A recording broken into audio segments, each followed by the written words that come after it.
रहनुमा तहरीक इंसाफ और opposition leader Umar Ayub ने कहा है कि मुज़ाकरात के बारे में हमारा बड़ा क्लियर बयानिया आ चुका है। इमरान खान, शाह महमूद कुरैशी और तमाम असीरान को फौरी रिहा किया जाए।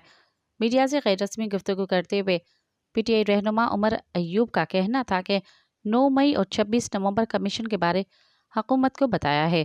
हमने ये भी कहा है कि बानी PTI तक हमारी रसाई होनी चाहिए। PTI रहनुमा ने कहा कि इमरान खान पर कोई केस बनता ही नहीं। उन्होंने बानी PTI को गैर कानूनी तौर पर जेल में रखा हुआ है। जब तक मुल्क में आइन और कानून की बालादस्ती नहीं होगी तो यही हिसाब चलेगा।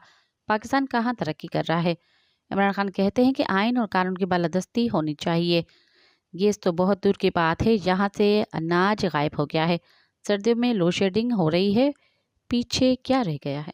सब्सक्राइब कयो अवामी न्यूज़ HD के ऐं ताज़ा तरीन ख़बरुनि लाइ ॾिसंदा रहो अवामी न्यूज़ HD।